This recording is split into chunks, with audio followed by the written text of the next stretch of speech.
Carl, it's Tony and Bob here in our Eastern Connecticut studio. Welcome to the show. Good evening, Carl. Hey, hello, hello. Yes, hello. Carl, it's a pleasure to speak with you. Can you hear us okay? Yeah, I can hear you not real strong. Okay, we'll try our best. I'm just going to introduce you, Carl, and give a little background of your career for our viewers. Carl signed as a free agent by Brooklyn in 1946. Tony was an NL All-Star in 1954, pitched for the Dodgers from 48 to 59, had 122 wins, 71 complete games in his 12-year career. Of course, a member of the 55 World Series champion Dodgers, and 6 years in a row of double-digit victories while a member of the Brooklyn Dodgers. And Carl, again, it's an honor to have you on the show. It is an honor, Carl. And, thank you for coming. As we like to try to ask all our guests, Carl, when they come on, we like to know a little bit about your childhood. We knew you grew up in Indiana. Maybe some of your sports heroes, Carl, and what sports did you play as a young child? Well, you know, I did grow up in my hometown, has always been, from day one till now, Anderson, Indiana. We're about 30 miles northeast of Indianapolis. It's an industrial community. In my lifetime, with General Motors was big here, but they've all pulled out now. So Anderson's kind of re-identifying itself. But we're a good Midwestern community. We have a fine university here. It's a small religious-related Church of God, Anderson University, a very high-quality school. And we have a couple full-service hospitals and some other small industries. So Anderson, while it could be healthier, is a good hometown. I was 9 years old when I was invited to play in a park league. It was not. This was pre-Little League days. Mm-hmm. So the parks system had a baseball program in the summer for kids, and so I started playing when I was 9 years old in the park league. And then by the time I was 13, I went into high school, and the coach there called me in as a freshman and asked me, or he didn't ask me, he said, "I want you out for baseball." And so I got to letter as a freshman, and I was only 14. I didn't weigh much. I was a lightweight kid. I maybe weighed 150 pounds, but I had a good throwing arm, and I could throw the ball with some speed. And so I got to play 4 years of high school baseball, lettering 4 years. Then I went in the Navy for a short stretch after into World War II. And the Navy had a team, but they didn't use me as a pitcher, so I didn't get to pitch in the Navy much, maybe finally one or two games. But I was stationed at Boston Navy Yard for a while, and so I pitched batting practice for the Braves. And that's when the Braves were before they moved to Milwaukee, before they moved to Atlanta. Mm-hmm. And they were the Boston Braves. And they tried to sign me, but I wanted to sign with the Dodgers because they'd scouted me in high school and were very kind to me and offered me a trip to New York one time to work out at Davis Field. So I called Mr. Rickey, and I said, "I don't want to sign with the Braves." He said, "You're not. You're going to sign with us." So he came to Boston and signed me at the end of, toward the end of the 1946 season, or toward the middle of it maybe. Anyway, that's kind of the way I moved up to sign with the Dodgers. Went to the minor leagues, and fortunately for me, they had a big farm system. Mm-hmm. Maybe 800 players under contract, close to it. About 200 of them were pitchers. But I was leapfrogged that whole bunch of pitchers. But Mr. Rickey liked me because I had a good fastball, but he said, "This boy can learn anything you teach him." And that was Mr. Rickey's hot button. If a young pitcher could learn how to finesse a little and not just be a hard thrower, Mr. Rickey liked that. He liked any kid that could learn and embellish his raw talent. And so I did catch on quick, and it vaulted me to the big leagues in a year and a half. So that's really from beginning to end. That's a long answer. Well, Carl, that's a great beginning. And here, I was just so impressed. Here you are, 21 years old. You're brought up to Brooklyn in 1948, and you walk into the clubhouse for the first time, you're seeing guys like Campanella, Hodges, Robinson, Snyder, all these Hall of Famers or should-be Hall of Famers. Was it kind of daunting at the first? Yeah, it was all a big, fast dream for me because I went from a Class B league, they called in those days, Danville, Illinois. I played one winter season in Havana, and then I went to Fort Worth, Texas, which was Double A. And the main club, the big club, came to Fort Worth in the spring of '48 to play their affiliate, the Fort Worth team. And I pitched that day against the real Dodgers. And I didn't know anybody on the team, but I pitched pretty well for about 5 innings. And after the game was over, I went back to our own dugout for the rest of the game. And when the game was over, a voice said, "Where's Erskine?" And the guys, my teammates, said, "Hey, Carl." And it was Jackie Robinson who had come across the field from the Dodger bench and asked for me by name. Well, I stepped out of the dugout and shook hands with Jackie, who I'd never met. And he said, "Young man, I hit against you twice today. You're not going to be in this league very long." Boy, what a boost for a minor league kid to get Jackie to. He didn't have to do that, but Wow. He did do it. And so when I won 15 games by the middle of July in Fort Worth, and I was called to the Dodgers, and I joined them in Pittsburgh. And I went early to get a locker, and I was a little nervous. But when the bus came with the big team on it, and all the names you mentioned were on there, the first guy to my locker was Jackie. He said, "I told you, you couldn't miss." Boy. And so what a beginning for me. Not only that, I got to relieve my first day in the big leagues and got to win. That's great. What a story. Again, we are honored and joyed to be on the line with Carl Erskine, former Brooklyn Dodger great. Tony, questions? And Carl, it's such an honor to be with you this evening. Thanks so much for coming. Jackie Robinson, what can you say? The first black ball player, a lightning rod for so many things in society, a historical figure, a father, a husband. He meant so many things to so many people. What particularly, as a man, as a friend, and a teammate, did Jackie Robinson mean to Carl Erskine? Well, I tell you what, it's been tons written about Jackie, and it's one of the most remarkable American history stories that this young kid born in Cairo, Georgia, a sharecropper's son, managed through all the years. His strong mother actually took him to California when their dad left, and to Pasadena to live near other family. And then Jackie went to UCLA, and his athletic ability began to really show up there because he played 4 sports, 4-letter man, UCLA. Never before or since has there been a 4-letter man at UCLA. And Duke Snyder was my roommate, and he lived in Compton, California as a kid, and he saw Jackie play at UCLA. And Duke said many, many times that baseball was not his best sport, that pro football, he would have been a running back. He would have been absolutely fantastic because of his quickness and his heavy body and strength.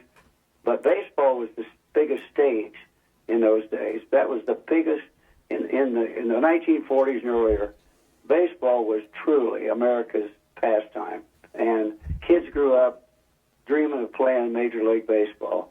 I grew up dreaming of Babe Ruth, Lou Gehrig, and then the Cubs were close to us in Indiana, so we listened to the Cub games, and I was just enthralled by big league players. But Jackie brought so much, and he brought his humanity, number one. Jackie was not a god. He was not a two-headed superhuman being. He was not Superman. But the thing Jackie did that was most remarkable was self-control. It is unbelievable. I'm not a very volatile personality, but I do not think I could have taken the barbs and the tough talk and from the dugouts, from the fans, and then the indignities of not staying with us in the hotels, not eating with the team. He suffered all those indignities. He was a big league ball player when he was in uniform on the field, but once he went into his civvies and out on the street, he was just another black man in America. And for him to contain himself, he had to believe in what he was doing, and he had to also have great faith in Mr. Rickey, who actually behind the scenes was coaching him, and basically told him, you must turn the other cheek. And he read a scripture to him right out of the Bible that, this is the passive response that will whip the bully, which Mr. Rickey referred to the bully as bigotry. And Jackie could do it. There's not any record anywhere where Jackie fought on the field, in the clubhouse, in the street, in the restaurant, parking lot. There's no record that Jackie ever lost his cool and struck out at somebody. That is remarkable to me. But his quickness on the bases was electrifying. Jackie was a smart man. He was a college man. He was his greatest strength probably was somebody that was never visible. That was Rachel, his beautiful wife, a well-educated, college degree lady. She was Jackie's strength. But as Mr. Rickey said, you're going to be on the field maybe 3 or 4 hours, but you're going to be off the field over 20 hours a day. And he depended on Rachel to be Jackie's support off the field, as she was. That's a remarkable story. And again, as we talk to Carl, we have a collage of pictures throughout his career on the TV screen as we speak. And Carl, again, he won 20 games in 1953, Tony. 33 starts, 16 of them were complete games. We're just trying to give you some tidbits throughout his career because it is a remarkable career. And again, he had 14 strikeouts in Game 3 of the 1953 World Series, which was a record until who broke it? Sandy Koufax, of course, a few years later. So that is an incredible story. But, Carl, the Ebbets Field itself, my father used to tell me about it. He had gone there a few times as a youngster and as an elderly, not an elderly person, but as he got older, he was at Ebbets Field. Tell me the likes and dislikes. You lived right there in the neighborhood, Bay Ridge, and from what I read, you were very involved in neighborhood sports and the people in that neighborhood. You must have just been, you must have loved the community back then. Well, I think it's almost the reverse of that. I think the community loved to have the Dodgers living in the neighborhood. Yeah. Nearby, Duke Snyder lived, Pee Wee Reese lived across not far from where I lived in Bay Ridge, Rube Walker. We carpooled together, took turns driving to Ebbets Field and also to the Polo Ground because the Giants, of course, were in the National League. And but Ebbets Field, well, there's two ways to look at Ebbets Field. It was a small ballpark and not really friendly for pitchers. It had a short right field, 297. There was a screen, but it was short. You could hit a guy on the fist, and he still bloop it up on the scoreboard for a double. And then if a high pop fly would go over. So Ebbets Field was restricted in foul territory. If you can imagine by looking at Wrigley Field today, Wrigley Field was dimensions were not the same, but the foul territory was about the same. Very limited foul territory at Ebbets Field. So there were a lot of things not good about Ebbets Field for a pitcher. But what was good for me, we had a team that scored a lot of runs at Ebbets Field. And all I would tell myself to pitching one inning after another, just hold them one more inning, we're going to break loose. One more inning, we'll break loose. We hardly ever got shut out at Ebbets Field. So from a pitcher standpoint, we had a great defensive team, and we got a lot of runs. So if you want to have a team to help a pitcher have a good record, you want a team just like that. So we had Hall of Famers scattered all through the lineup. And as I mentioned, Duke Snyder was my roommate for about 10 or 11 seasons.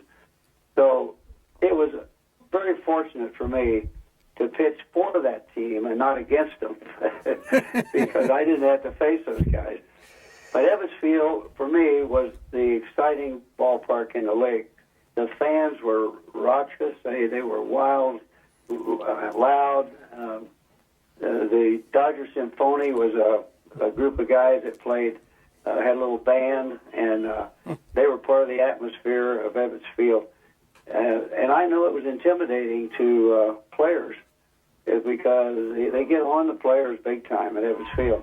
And on the field, you could hear the fans easy. So I think, for me, my favorite ballpark in the world, although I pitched a lot on the road, it was Ebbets Field. And it had its charm because it's an older ballpark, and it was very intimate. And I think the Dodgers were so hungry, the Dodger fans were so hungry for a consistent winner, that when Jackie came along in 1947, this next decade, 47 through 57, the Dodgers won 6 pennants, played the World Series 6 times. Now, we only won 1 World Series in 55, but we were destined to be 1 or 2 in the league almost every year after Jackie joined us and Mr. Rickey put the team together after World War II. We played every day for really something. We were never in second division, and always each game meant a lot. So I was fortunate to play with a team that, in my 12 seasons, 2 of them were in Los Angeles. We finally won a series in L.A. in '59 against the White Sox. Mm-hmm. But to be in the league for 12 seasons and win the National League Championship 6 times is unheard of. That's, only the Yankees can boast for more consecutive and long wins. But as a pitcher, I couldn't have picked a better team. For sure, and some of those other teammates, Tony, as you and I were discussing, besides the ones that were mentioned already, some of them, Carl Furillo and Preacher Rowe and Billy Lowe's and Johnny Padres, John Roseboro. We can go on and on, but wow, some great names in baseball history. So I history. think, one of my disappointments, we do not have a pitcher out of that era in the Hall of Fame. And my choice would be Don Newcomb. Although Don missed 2 seasons being in the Army, right in the middle of his excellent career. So he didn't quite win 200 ball games, but he was a Negro League player. He did come out of the Negro League. He did endure many of the same indignities that Jackie Robinson had to endure. Newcomb came up in '49, and Campy and I came up in '48, but Newcomb came in next year. Newcomb was a dominant pitcher, and Cy Young winner, Rookie of the League, Rookie of the Year, and MVP. I don't think a pitcher ever won all 3 of those. But Nuke gets votes, but I think the special category in the Hall of Fame where they've allowed some of the Negro League players in who never played in the big leagues at all, but who had outstanding careers in the Negro League. But I think Newcomb belongs in the Hall of Fame on the basis of his record plus him being one of the early blacks breaking the barriers that existed. So I vote for Nuke, but Nuke says I won't go in unless I make it under the regular rules. Yeah, that's Nuke. So Newcomb is a very proud person, but he needs to be identified, I believe, in the Hall of Fame. Would agree. Again, we continue our conversation with Carl Erskine. Tony, questions? And Carl, talking about Duke Snider, I understand he kind of had this love-hate thing going on with the fans and Hilda Chester, and it kind of went back and forth, and that must have been incredible to be around when it was happening. Can you tell us some of the stories that happened? Well, Duke, I roomed with Duke for all those years, and Duke was one of the players that no matter how well he played, the coaches always said, "Now, Duke, that was you'd had a good game, but you're even better. You're bigger than that. You're better than that." Well, Duke used to kind of resist that. I mean, he was trying his best. He struck out a lot in his early years, and he had to learn the strike zone. He had to lay off the high fastballs. He learned to hit that eventually. But Duke was a very good roommate. He had a good lifestyle. He took good care of himself. He knew the game of baseball very well. In fact, he managed in the minors later and became a broadcaster, too, as well. But Duke, I think, was overshadowed, or tried to be, in New York with the other 2 Willie Mays in center for the Giants, and DiMaggio, and then Mantle with the Yankees. But the three greatest center fielders in baseball history played at the same time I did, and I've named them. Duke is one right along with DiMaggio, Mantle, and Mays. So his record speaks for itself. But he was a good player. He was a good team player. And he was a good encourager for me as well, because I had some arm trouble, and you can't play 80% in the big leagues. If you're not pretty close to the best you can be, you got to go back to minors then. Duke was very encouraging for me, and he played great when I pitched too. But Duke was Evans Field had a lot of Hilda Chester one night. Duke hit the 2 double plays and struck out, and Hilda was waiting for us at the players' exit at Evans Field. We had to walk down along on the sidewalk back to our car, which is on Bedford Avenue behind the ballpark.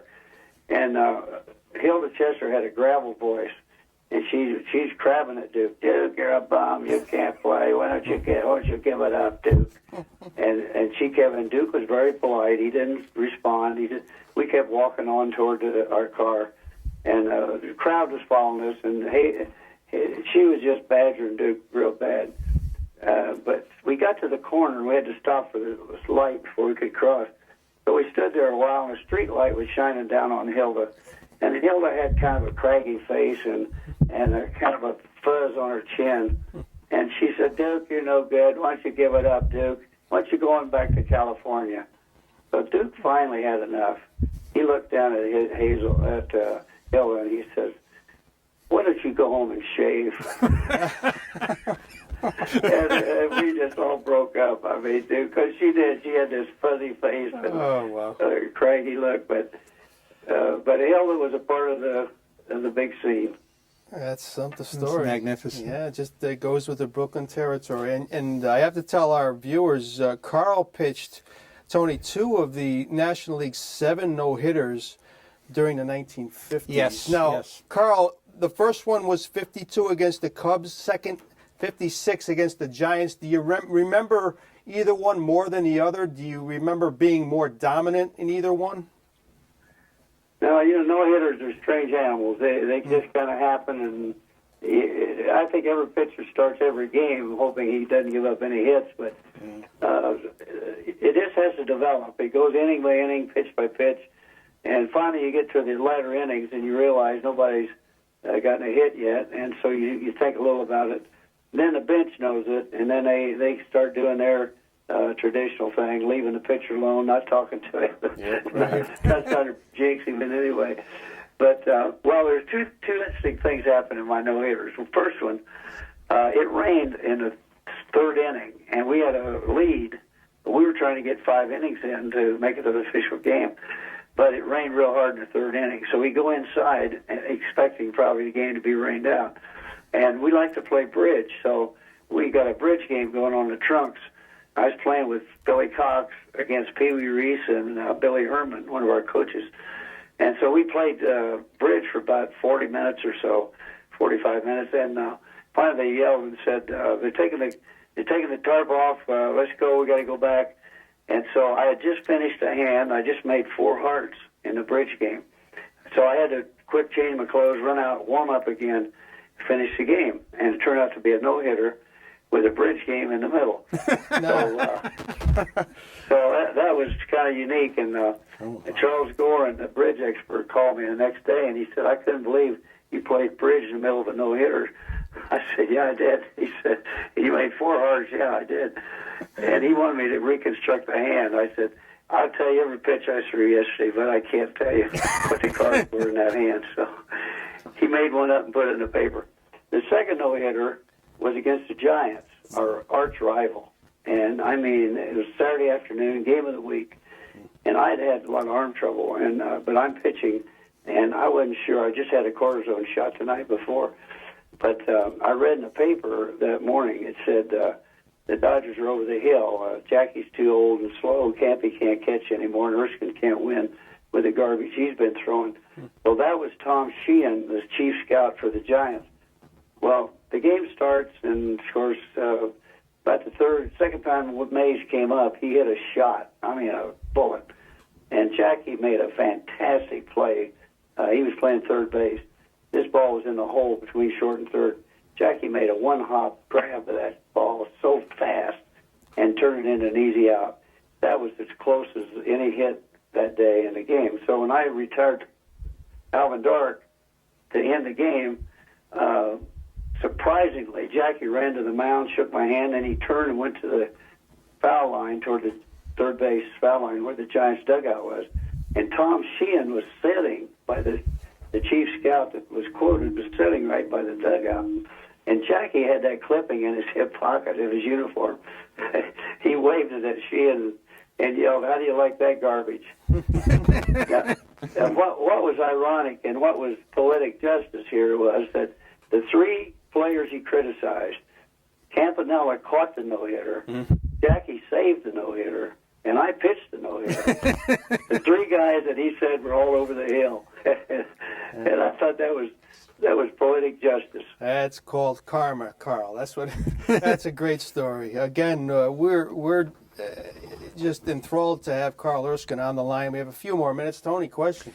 And Carl, speaking in numbers and weird happenings, tell us what happened on October 5th, 1952, with you pitching in the World Series and the whole coincidence of fives. Yeah, it's a strange story, but it's true. Every bit of it is true.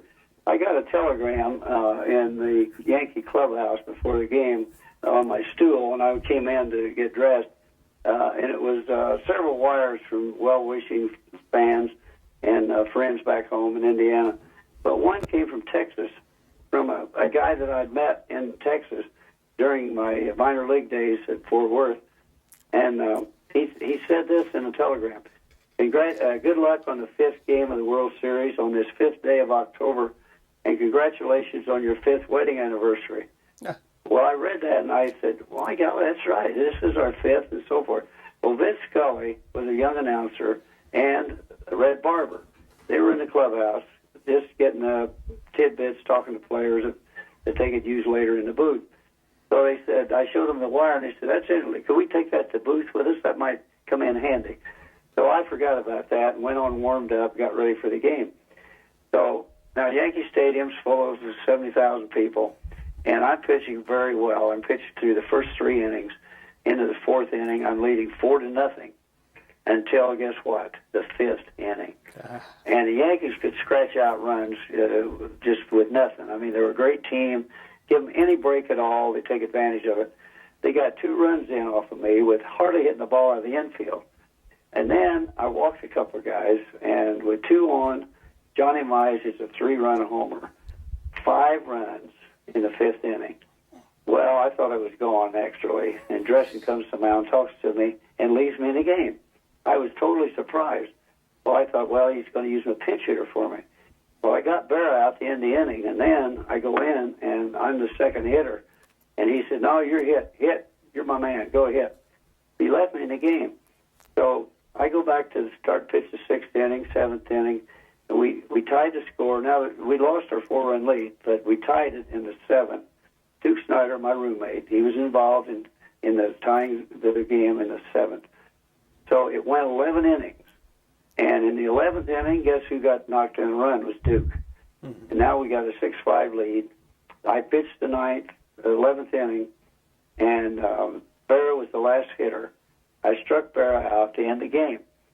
From the time Dressen left me in the 5th inning, with 2 out in the 5th, another Yankee never reached first base. I got 19 in a row.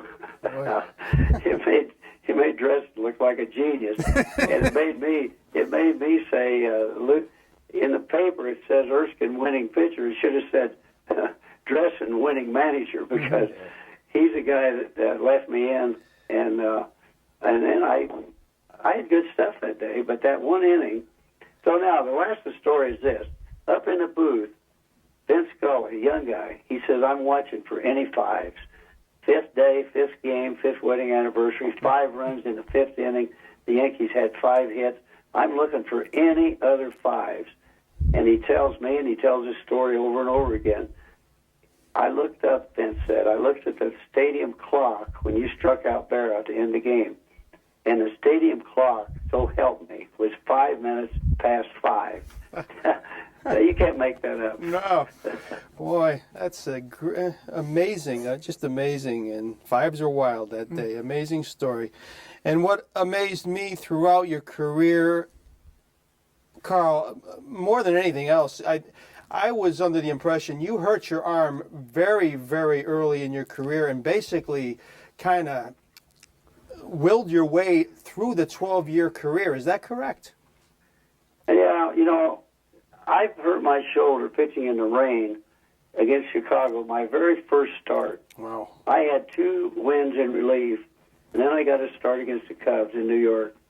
And it was a drizzly, cold, drizzly rain. And in the 7th inning, pitching to Bill Nicholson, a big left-hand hitter, I struck him out on a high fastball, but I pulled something. I felt this sharp pain in the back of my shoulder, and I pulled a muscle. Well, you didn't say much when you're a rookie. You didn't go in the trainer's room either. Right. And so I'm 3-0, and now I get my 4th start. And I was against the Phillies, and I pitched to the 6th inning, and my arm was hurting so bad. And I came in and told our manager, Bert Schotten had replaced DeRocher as manager, and I told Mr. Schotten my arm was killing me, and he said, well, son, you're pitching a shutout. We're not going to take you out. So he wouldn't even listen to me. So I finished the game, and I beat the Phillies 2-1. Now I'm 4-0 with 2 complete games. So I pitch again in Philly 4 days later, and with a lot of arm miseries. But I beat the Phillies 8-1. So now I'm 5-0 and 3 straight complete games. Nobody would have believed I had an arm problem, but I did have. And then it began to tell on me that winter when I went home after the season, and there was no rehab program, there was no exercise. So I didn't do anything for 3.5, 4 months in the winter. Went to spring training, had a terrible time in the spring because my shoulder was just killing me. So I did. I battled that whole dumb thing, but I never wanted to be known as a sore arm pitcher. And Duke Snyder, my roommate, he knew more about me and my arm than the front office or anybody else in baseball. And the writers didn't know much about it. We didn't say much about it. And I don't want to beg off and say, you know, I wish it hadn't happened.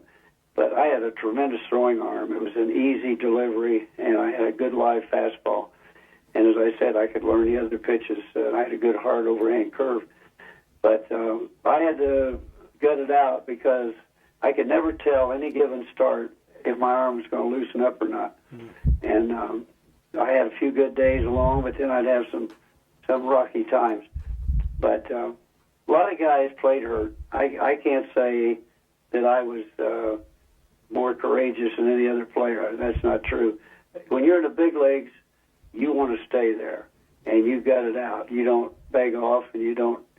But today, it would not have happened because in my minor league lead up to the big leagues, I pitched from one season in Danville, Illinois, a winter season in Cuba, spring training in 48, and a half season in Fort Worth. I pitched 600 innings consecutively, and then went to the big leagues in the middle of 48 season, and I pitched all those innings ahead of that, and so that might have had something to do with my arm finally giving out. But I didn't lose it all. I still had good stuff, but I don't think I had quite the edge that I had in before my arm was hurt. But I was fortunate that it didn't end my career, actually. One more question from me, and then I'll let Tony end it, Carl. The 14 strikeout performance in 53, I mean, you had a tough game in game 1 and later in the series, but sandwiched in between, the 14 strikeout performance, including striking out the side in the last inning, did you feel extra special that day? What were you feeling like when you warmed up? Well, let me tell you, I often tell young people that failure can be either a discouragement and send you off in the wrong direction, or failure can be a great motivator. Well, for me, to start in Yankee Stadium after I'd won 20, I won 20 that year and lost 6, and I was the lead horse to help us win our first World Series. And I had a bad first inning. I was a little wild, and I don't know, just those things happen. And I got knocked out in the first inning of the game one of the 53 series. But Dresden, our manager, said, well, you didn't throw a lot of pitches today. I'm going to bring you back in game 3. There was no travel day when both teams were in New York. So with one day between, I started a second game, which was the third game. We lost the first 2 games. I did not get the loss in the first game because we tied it eventually, and I got off the hook. But I did fail to do well in that first game. So I told Duke Snyder, my roommate, I said, I got to pitch like there's no tomorrow, Duke. I mean, I'm not going to fail again. So I went out that day more determined probably than any day in my whole pitching career. And I had excellent stuff, and I had excellent control. Campy would move his glove, I'd hit it. We just worked together like clockwork.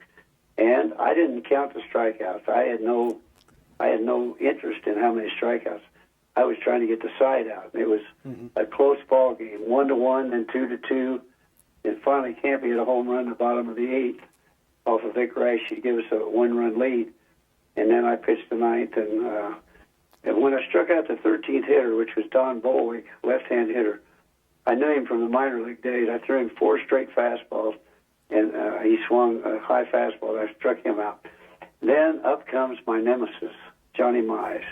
He did a couple big home runs off me earlier, and Johnny was one of he and Ted Williams to me were very similar kind of hitters. You couldn't make them chase a bad ball, and they had great power. Well, Mize was the pinch hitter, and I threw him 2 good curveballs for strikes. Then he fouled a fastball off, and I struck him out. He was a 14th strikeout. And when they announced that in the stand, I didn't understand it. I was so engrossed in the game, I didn't even hear the announcement that I had a record. But then I finally, when I got the side out in the 9th, I go into the clubhouse. The writers all come in, and Preacher Rowe pushes through the crowd and said, "Carl, nice game. Did you know you set a strikeout record?" And I said, "I did not." He said, "You got 14. That's how I found out that I owned a record." So that was an unusual day, and that was October 2nd in 53. October 2nd, 63, I was in the stands when Sandy got 15. And then I was in the stands in 68 on October 2nd, same date, all 3 games, when I watched Bob Gibson strike out 17 Detroit Tigers. And he still holds that record. So, Wow. But all 3 of those records were on October 2nd. Isn't that amazing? And you would not know that unless you were listening. Unless you were there. To Mr. Erskine. Tony, final question. You know, and Carl, there's probably 10 other questions that I'd like to ask you, but I know my friends up and down the coast and across the country would kill me if I didn't ask you about Gil Hodges. And we started out by saying, what was Jackie Robinson's meaning to you? What was Gil's meaning to you? And how has that developed in your own mind and heart as time has gone on? Yeah, Gil Hodges was the glue, actually. He wasn't the captain. Pee Wee was captain. Gil was this solid, quiet player. They often give Pee Wee credit, rightfully so, by saying, now Pee Wee played alongside of Jackie. Well, he did on the shortstop side. But they never think to say, well, Hodges also played alongside Jackie on the other side. And he was the peacemaker on the infield. There was a lot of plays around second base where there's body contact or chance for spikes to fly or hard tags. And Gil was always down there pulling guys off the pile, and nobody swung at Hodges. They respected him, plus he's a big, strong guy. But Gil was our quiet strength on that team, and it doesn't get enough votes to get in the Hall of Fame, but I think eventually he just has to make it. We agree. But that infield, he, Jackie, and Pee Wee, with Campanella, that infield all of them belong in the Hall of Fame. Well, Couldn't agree more. absolutely. And in retirement, I should tell our viewers that Carl went on to coach at Anderson College for 12 years. Very successful career there. There is the Erskine Elementary School named after Carl, Tony. And in 2002, there was an Erskine Street in Brooklyn named. Yes. How cool is that? I heard that in the traffic report the other day, and that's what made me think of you, Carl. I tell you what, I got several buddies in the Hall of Fame, but how could this skinny kid from a little town in Indiana ever raid a street in Brooklyn? That's off the wall. Well, you know what? Brooklyn was more than a home base for baseball. We raised our kids there. The neighborhoods were like small towns. We knew everybody. We knew the barber and the butcher and the deli guy and the police guys that traveled. The schools, we knew the schools in our neighborhood because we raised our kids there. Now, we didn't live there year-round because we were on one-year contracts, and you wouldn't dare buy a house anyplace on a one-year contract. So we go back to our hometowns in the off-season. But our babysitters, let me tell you real fast, there were 3 girls that were the officers of my Carl Erskine fan club in Brooklyn. They were all teenagers. They're all still 3 living. They're all 3 grandmothers, and they still contact me every year. And so the fan club, the neighbors, the babysitters that we had in Brooklyn still keep in touch with us. And for years, a couple of the ushers used to write to me, and the special cops at the ballpark, and all a part of the beautiful scene there. And so the ties with Brooklyn are just fantastic. And when 9/11 happened, Chaplin went from my hometown, where he was born in Brooklyn, but he's in my hometown. He goes back to counsel at the firehouses in Brooklyn because they were the first responders to the 9/11 attack on the Twin Towers, and they lost close to 400 firemen in the collapse of the building. Well, anyway, he went back to counsel, and he said, "Carl, did you write a book?" I said, "Yeah, Tales from the Dodger Dugout. You got any of those books?" I said, "Yeah." He said, "Can I have some? I'm going back to Brooklyn, and I'll take one to the firehouses." Well, he did. And let me tell you, if I go to New York, the guys say, "Look, do not get a car, don't rent a car, don't get a cab, don't get a driver. You call us. We'll take you wherever you want to go." Wow.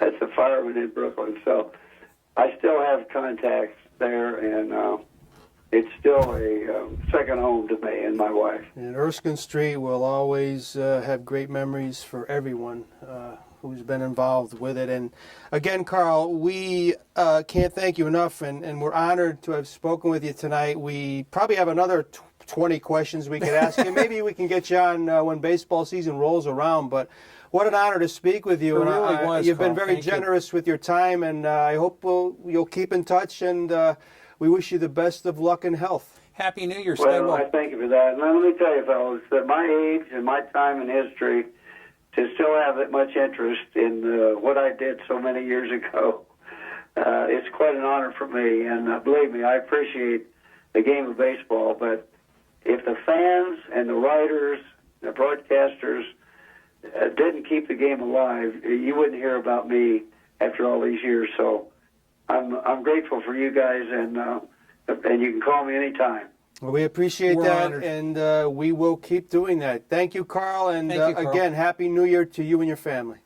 You bet. Thanks. Same to you, and thank you again. Good night, Carl. Good night.